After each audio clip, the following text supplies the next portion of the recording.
Good morning to all my viewers. तो आज का हमारा टॉपिक है भारत के टॉप 5 राज्य जिनमें जज बनना है सबसे मुश्किल।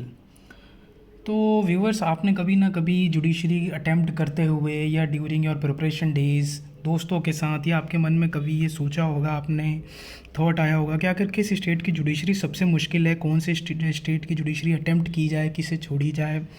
तो कहीं ना कहीं एक ये जुडिशल एस्पिरेंट्स या एलएलबी स्टूडेंट्स के दिमाग में आता ज़रूर है कि आखिर किस स्टेट की प्रिपरेशन करें, किस स्टेट की प्रिपरेशन नहीं करें। तो आइए इस चीज़ को थोड़ा क्रैक करने की, समझने की कोशिश करते हैं कि आखिर कौन सा स्टेट की जुडिशरी डिफ़िकल्ट है क्रैक करना, किसका आसान है। एक ये मेरी कोशिश है। तो देख सकते हैं आप इस वीडियो में मैंने ये पैरामीटर्स, जो 6 पैरामीटर्स हैं, ये मैंने यूज़ किए हैं कि किन मापदंडों पे, कौन से स्टैंडर्ड्स पे नापा जाएगा कि कौन सा डिफ़िकल्ट पेपर होता है किसी स्टेट का और किसका नहीं होता है। आप ये 6 पॉइंट देख सकते हैं मेरे सामने। वीडियो शुरू करने से पहले मैं आपको कुछ बताना, मेरी जो नीचे आप ये देख सकते हैं जो मार्क में 3 लिखे हैं, मैं इसको थोड़ा इस पर प्रकाश डाल देता हूँ।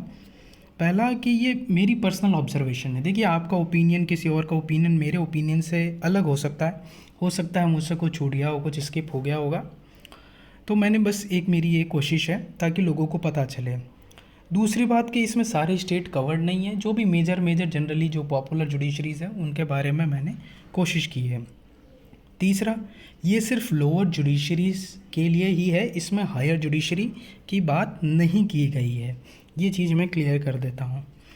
और नीचे आप ये नोट में देख सकते हैं कि अगर मुझे आप अच्छे से सपोर्ट करते हैं, अच्छे नंबर में अगर सब्सक्राइबर्स आ गए, तो जैसा मैंने अपने पहले वीडियोस में कह रखा है कि मैं आपके लिए पूरा कोर्स, सारे law subjects, LLB, judicial aspirants, सब के लिए सारे सब्जेक्ट्स फ्री में यूट्यूब में एक एक वर्ड, एक एक लाइन डालूँगा। आपको कोई कोचिंग जाने की ज़रूरत नहीं है, किसी टीचर के पास जाने की ज़रूरत नहीं है। जैसे मैंने पढ़ा है वैसे मैं आपको डिटेल में पढ़ाऊँगा। तो चलिए, ये हो गई इधर उधर की बातें। अब काम की बात करते हैं और वीडियो शुरू करते हैं। ठीक है दोस्तों, तो ये है 5वें नंबर पे गुजरात जुडिशरी। कोई हो सकता है मेरी बात से एग्री भी नहीं करे, लेकिन जहाँ तक मेरी रिसर्च है उसके हिसाब से Gujarat judiciary as compare to other judiciary फिर भी ईजी है क्रैक करना। नंबर ऑफ़ स्टेजेस इसमें 3 होते हैं, जो कि अमूमन हर स्टेट की जुडिशरी में होता है। सिलेबस देखेंगे आप, इसका थोड़ा सिलेबस बढ़ा रहता है।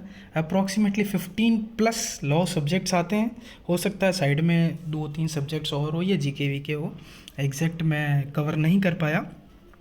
वैकेंसी काफ़ी अच्छी मात्रा में आती है, काफ़ी अच्छी आती है, रेगुलर होती है। तो एक इसको ये एडवांटेज देती है गुजरात, जो जुडिशरी करना चाहते हैं उनके लिए ये एक अच्छा फैक्टर है। कैंडिडेट्स अपीयर होते हैं, वो भी कम मात्रा में होते हैं एज़ कम्पेयर टू जो दूसरे स्टेट की जुडिशरी हो गई, राजस्थान हो गया, यूपी हो गया। वहाँ पे जनरली बच्चे ज़्यादा अप्लाई करते हैं, ज़्यादा एप्लीकेशन आती है, तो इसमें थोड़ा कंपटीशन भी कम रहता है।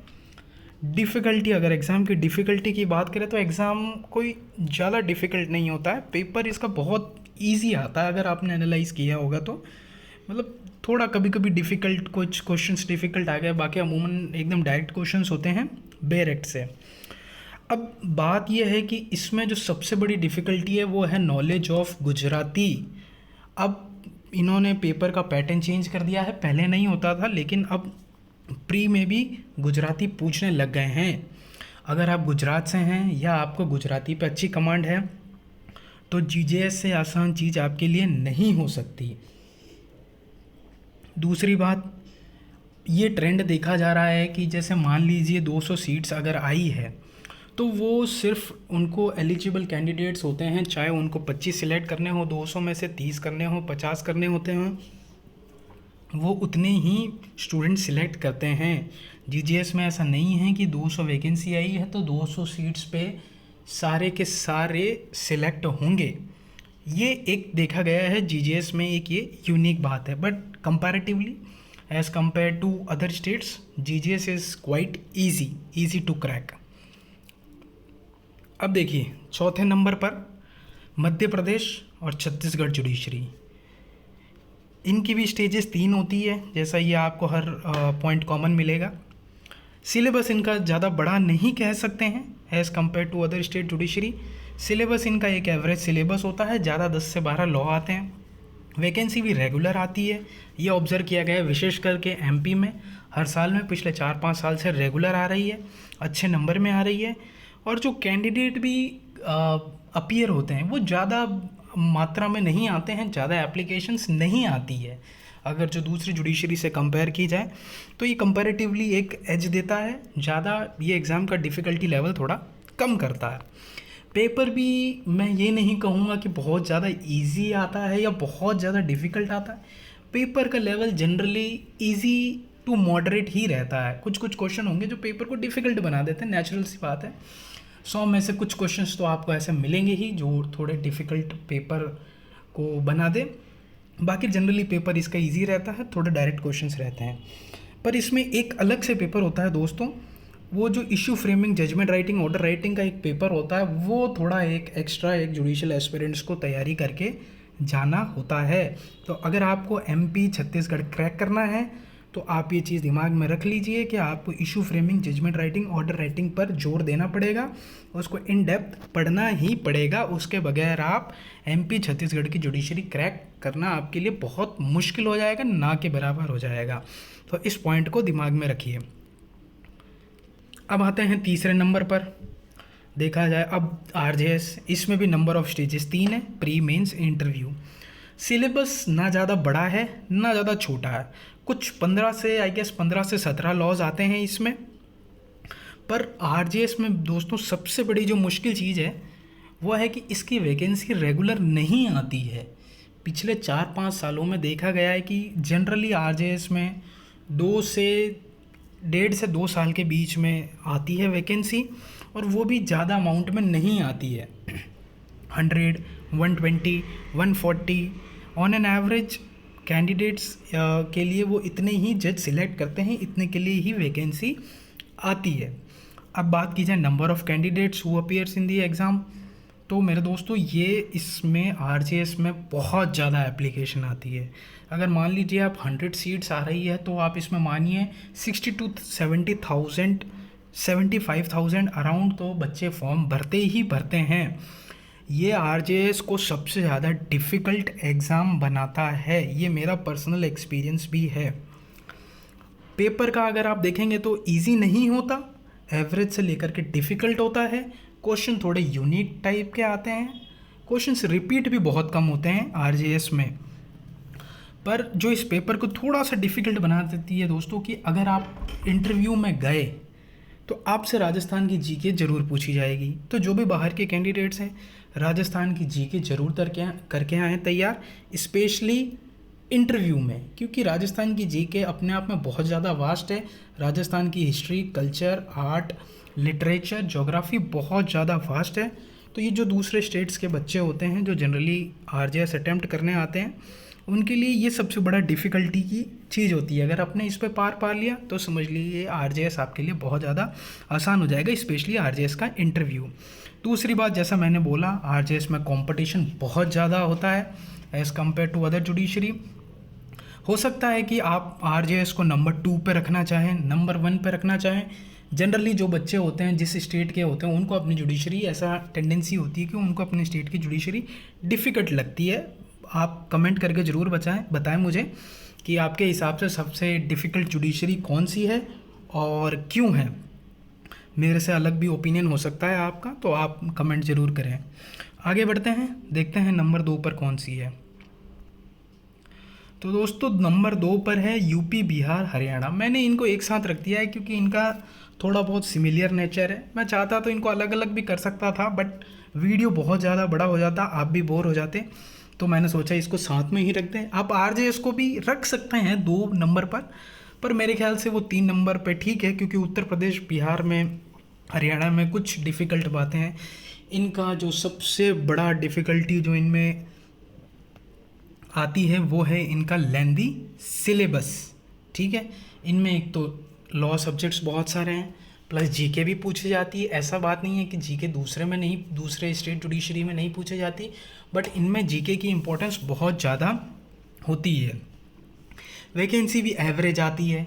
हरियाणा को छोड़ दे तो आप देखेंगे रेगुलर नहीं आती यूपी, बिहार में, विशेषकर बिहार और यूपी में नहीं आती। जिस हिसाब से इन स्टेट्स की पॉपुलेशन है उस हिसाब से वैकेंसी बहुत ज़्यादा नंबर में आनी चाहिए, बट जनरली आती नहीं है। अब कैंडिडेट्स कितने अपीयर होते हैं, तो आप ऑब्ज़र्व करेंगे यूपी और बिहार में तो बहुत ज़्यादा फॉर्म भरे जाते हैं और बहुत ज़्यादा एप्लीकेशंस आती है जज बनने के लिए। हरियाणा में क्योंकि उस राज्य की थोड़ी आबादी भी कम है तो थोड़ी एप्लीकेशन कम आती है। मेनली जो डीजेएस की तैयारी कर रहे होते हैं उनके लिए आती, वो बच्चे दिल्ली से सटा हुआ हरियाणा है, थोड़े राजस्थान से, पंजाब से, तो वो हरियाणा का फॉर्म भर देते हैं। अब डिफ़िकल्टी देखा जाए तो दोस्तों इनका पेपर टफ होता है, मॉडरेट टू डिफ़िकल्ट आरजेएस के कंपैरिजन में इनका भी होता है। जैसा आरजेएस का लेवल आता है उससे उसके बराबर या उससे हल्का सा ज़्यादा ही थोड़ा सा डिफ़िकल्ट होता है, तो आप कह सकते हैं मॉडरेट टू डिफ़िकल्ट लेवल होता है इनके पेपर का। मेरे जनरल ऑब्जर्वेशन ये है कि जो इस एग्ज़ाम को सबसे ज़्यादा डिफ़िकल्ट बनाती है जो चीज़, वो है इनका लेंदी सिलेबस। पर दोस्तों एक बात है कि जिसने भी यूपी जुडिशरी, बिहार, हरियाणा, मैंने देखा है जो भी बच्चे इन 3 स्टेट्स का जो भी देते हैं अटैम्प्ट, या जिसने थॉरो इनकी स्टडी कर रखी होती है, जिस पे इसकी कमांड होती है, वो बच्चे लाइफ में बहुत अच्छा एक्सेल करते हैं क्योंकि इनका सिलेबस लेंदी है। तो आपको एक होलसम आइडिया हो जाता है सारे लॉज का, सब कुछ कंपैरेटिवली। ये जनरली देखा जाता है कि जिन स्टेट का सिलेबस भी थोड़ा कम होता है ना, तो वहाँ के बच्चे थोड़ा सीखते भी कम है। ये यूनिवर्सल एप्लीकेशन नहीं है, मेरी बस जनरल ऑब्जर्वेशन है, हो सकता है आप मेरे से एग्री नहीं करें। इनमें आप ज़्यादा लॉ सब्जेक्ट्स पढ़ते हैं तो आपकी लॉ पे कमांड भी अच्छी होती है। तो चलिए नंबर 1 की तरह बढ़ते हैं। आपको अब तक आइडिया भी लग गया होगा कि नंबर 1 पर कौन है। तो जैसा आपको आइडिया लग गया होगा, नंबर 1 पर है दिल्ली जुडिशरी, डीजेएस। एक तो इसका सिलेबस भी बहुत ज़्यादा लेंदी होता है, लॉ सब्जेक्ट्स आती है, जीके आती है, वैकेंसी भी एवरेज नंबर पर आती है। लगभग सभी स्टेट्स के जुडिशरी वाले डीजेएस भरते हैं क्योंकि दिल्ली है, कोई पोस्टिंग इसमें ज़्यादा है नहीं कि आपको कोई दूर दराज के इलाकों में पोस्टिंग मिलेगी। पूरी दिल्ली में मिलेगी, पूरे टेरिटरी में मिलेगी, यूनियन टेरिटरी में। तो पोस्टिंग का इतना किसी को ज़्यादा होता नहीं है डिफ़िकल्टी, तो सब लोग दिल्ली को प्रेफर करते हैं। ऐसा जो भी तैयार करता है वो एक बार डीजेएस ज़रूर देता है, और मेरा मानना है कि आप कोई भी स्टेट के हों एक बार डीजेएस ज़रूर भरें, क्योंकि जो इस एग्ज़ाम का लेवल है वो नेक्स्ट लेवल है। जो भी बंदे, जो भी एस्पिरेंट्स डीजेएस क्रैक करते हैं उनका इंटेलेक्ट लेवल मैं काफ़ी ज़्यादा हाई मानता हूँ, बिकॉज़ इस एग्ज़ाम का जो पैटर्न है, यहाँ पे स्ट्रेट सवाल नहीं पूछे जाते हैं, घुमा फिरा कर थोड़े प्रैक्टिकल बेस्ड होते हैं, थोड़े डायरेक्ट से नहीं होते हैं, थोड़े इनडायरेक्ट से होते हैं। मतलब आपको डायरेक्ट ऐसा नहीं है कि डायरेक्ट डायरेक्ट के क्वेश्चन दे देंगे, ज़्यादा इसमें रटने वाली चीज़ होती नहीं है। जिसने अच्छे से लॉ को समझा है, जिसके अच्छे से सब्जेक्ट्स पे कमांड है, वो जनरली एक्सेल करते हैं डीजेएस में।